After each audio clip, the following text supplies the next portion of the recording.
तो hello student, तो आप लोगों के बीच जो है हम क्लास 10 के बच्चों के लिए जो मैथ फॉर्मूला होता है एक्सरसाइज 1.1 उसमें पहली संख्या कैसे निकाला जाता है, दूसरी संख्या कैसे निकाला जाता है, एलसीएम कैसे निकाला जाता है, एचसीएफ कैसे निकाला जाता है। मात्र आप लोग अगर एक सूत्र याद रखेंगे ना तो 4 को सूत्र अपने आप सीख जाएंगे। देखिए कैसे आप लोग को याद करना है, ए गुने बी बराबर एलसीएम गुने एचसीएफ होता है। यानी ए का मतलब पहली संख्या, बी का मतलब दूसरी संख्या बराबर एलसीएम गुने एचसीएफ होता है।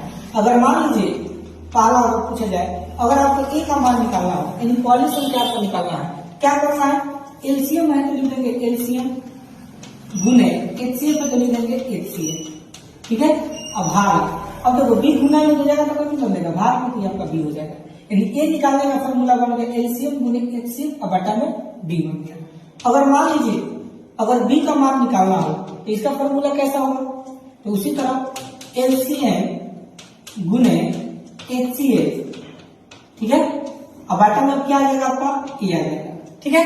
यानी बी निकालने का सूत्र एलसीएम गुने एचसीएफ और बटा ए हो गया।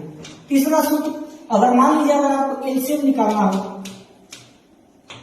अगर मान लीजिए अगर आपको क्या निकालना हो, एलसीएम निकालना हो, तो एलसीएम निकालने का फॉर्मूला क्या होगा, तो देखो ए गुने बी को सेम टू सेम लिख देंगे, ए गुने बी कर देंगे बटा। अब देखो आपको एलसीएम निकालना है ना तो एचसीएम को इधर भेज दीजिए, तो गुना में इधर आ जाए तो कहीं नहीं बदलेगा, भाग में तो हो जाएगा आपका एचसीएफ। ठीक है। यानी एलसीएम निकालने का सूत्र हो गया ए गुने बी बटा एचसीएफ। चौथा फॉर्मूला, अगर मान लीजिए अगर आपको एचसीएफ निकालना हो, एचसीएफ, एचसीएफ निकालने का सूत्र क्या होगा, ए गुने बी सेम टू सेम लिख देंगे, ए गुने बी बटा। अब आपको एचसीएफ निकालना है तो एलसीएम को इधर भेज दीजिए, तो गुना में इधर आएगा तो कहीं बदलेगा, भाग हो जाएगा एलसीएफ। ठीक है। सॉरी एलसीएम क्या होगा, एलसीएम। तो इस तरह से आप लोग चारों सूत्र को आसानी से याद कर सकते हो। उम्मीद है कि आप लोग को जो हम सूत्र बताए हैं अच्छे से समझ में आया होगा। अगर वीडियो अच्छा लगा हो लाइक शेयर कमेंट कीजिए।